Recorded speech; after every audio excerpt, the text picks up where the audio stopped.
Parole de Dieu quotidienne. Le cycle de la vie et de la mort des gens qui suivent Dieu. Ensuite, parlons du cycle de la vie et de la mort de ceux qui suivent Dieu. Cela vous concerne, donc prêtez attention. Tout d'abord, pensez en quelle catégorie les gens qui croient en Dieu peuvent être divisés. Il y en a deux: les élus de Dieu et les exécutants. Tout d'abord, nous allons parler des élus de Dieu qui sont très peu nombreux. À quoi se réfèrent les élus de Dieu? Après que Dieu a créé toutes choses et qu'il y eut l'humanité, Dieu a choisi un groupe de gens qui l'ont suivi et les a simplement appelés les élus de Dieu. Il y a une visée et une signification spéciale à la sélection de ces gens par Dieu. La visée est que chaque fois que Dieu fait une œuvre importante, ils doivent apparaître ce qui est la première des choses qui les rendent spéciaux. Et quelle est leur signification? Leur élection par Dieu signifie qu'ils ont une grande importance. Autrement dit, Dieu veut rendre ces gens complets et les rendre parfaits. Et après que son œuvre de gestion sera terminée, il gagnera ces gens.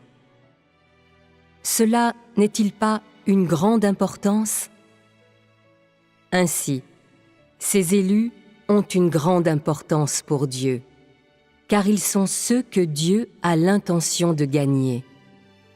Quant aux exécutants, eh bien, mettons de côté la prédestination de Dieu et parlons d'abord de leur origine. Le sens littéral du mot « exécutant » est celui qui sert. Ceux qui servent sont passagers.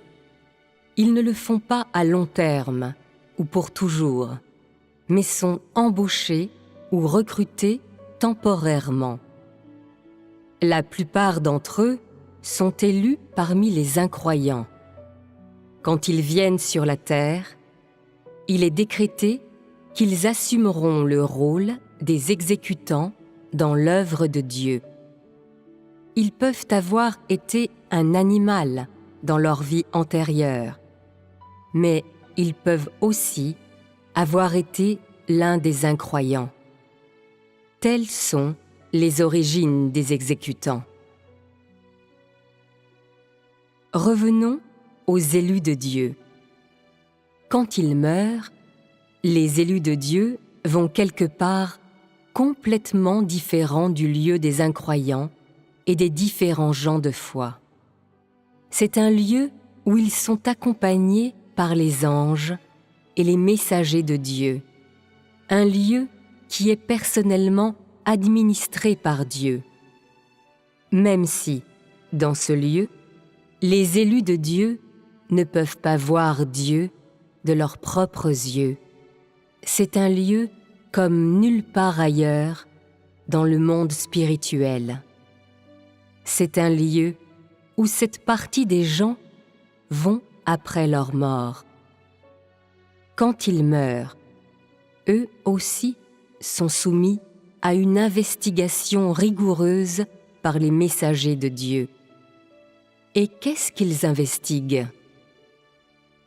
Les messagers de Dieu investiguent les chemins empruntés par ces gens tout au long de leur vie, dans leur croyance en Dieu.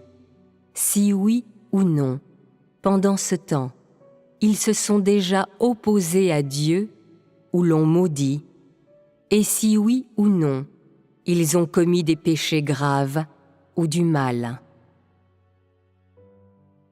Cette investigation règle la question à savoir si la personne part ou reste. À quoi se réfère partir? Et à quoi se réfère « rester » ?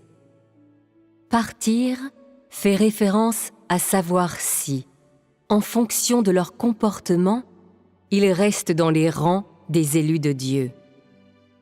Rester fait référence au fait qu'ils peuvent demeurer parmi les gens qui sont rendus complets par Dieu durant les derniers jours. Pour ceux qui restent, Dieu a des arrangements spéciaux. Pendant chaque période de son œuvre, Dieu enverra de tels gens pour agir comme apôtres, ou pour faire l'œuvre de raviver les églises, ou de paître d'elles. Mais les gens qui sont capables d'une telle œuvre ne sont pas réincarnés aussi souvent que les incroyants qui renaissent encore et encore. Au contraire, ils sont renvoyés sur la terre selon les besoins et les étapes de l'œuvre de Dieu, et ne sont pas ceux qui se réincarnent souvent. Donc, y a-t-il des règles au sujet du temps de leur réincarnation? Est-ce qu'ils viennent une fois selon un intervalle d'années? Est-ce qu'ils viennent avec une telle fréquence? Non. Sur quoi cela est-il fondé? C'est fondé sur l'œuvre de Dieu, sur les étapes de son œuvre et sur ses besoins. Et il n'y a pas de règle. Quelle est la seule règle unique? C'est que lorsque Dieu fait la dernière étape de son œuvre au cours des derniers jours, ses élus viendront tous parmi les hommes. Quand ils viendront tous, ce sera la dernière fois qu'ils se réincarnent. Et pourquoi? Cela est basé sur les résultats à atteindre au cours de la dernière étape de l'œuvre de Dieu.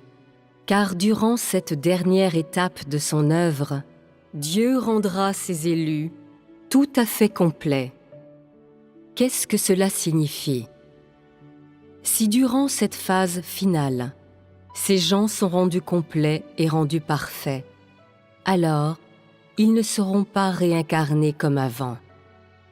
Le processus d'être humain arrivera à sa fin complète, tout comme le processus de la réincarnation. Cela se rapporte à ceux qui resteront. Alors, où vont ceux qui ne peuvent pas rester? Ceux qui ne peuvent pas rester ont un lieu approprié où aller. Tout d'abord, comme pour les autres, en raison de leur malfaisance, les erreurs qu'ils ont faites et les péchés qu'ils ont commis, eux aussi sont punis. Une fois qu'ils ont été punis, Dieu les envoie parmi les incroyants. Comme il sied aux circonstances, il arrangera qu'ils soient parmi les infidèles, ou bien parmi les différents gens de foi. Autrement dit, ils ont deux options. L'une est de peut-être vivre parmi les gens d'une certaine religion après la punition, et l'autre est de peut-être devenir des incroyants. S'ils deviennent des incroyants, alors ils perdront toute opportunité. Par contre, s'ils deviennent des gens de foi, si par exemple ils deviennent des chrétiens, ils ont encore la chance de revenir dans les rangs des élus de Dieu. Les rapports à ce sujet sont très complexes. En bref, si l'un des élus de Dieu fait quelque chose qui offense Dieu, il sera puni, comme tous les autres. Prenez Paul, par exemple, dont nous avons parlé auparavant. Paul est un exemple de ceux qui sont punis. Avez-vous une idée de ce dont je parle? Les cadres des élus de Dieu sont-ils fixés? En gros, oui, ils le sont. La majeure partie est fixée, mais une petite partie n'est pas fixée. Pourquoi? Parce qu'ils ont commis le mal. Ici, J'ai mentionné l'exemple le plus évident. Commettre le mal. Quand ils commettent le mal, Dieu ne les veut pas. Et quand Dieu ne les veut pas, il les jette parmi les différentes races et différents types de gens, ce qui les laisse sans espoir et rend leur retour difficile. Tout cela concerne tout le cycle de la vie et de la mort des élus de Dieu.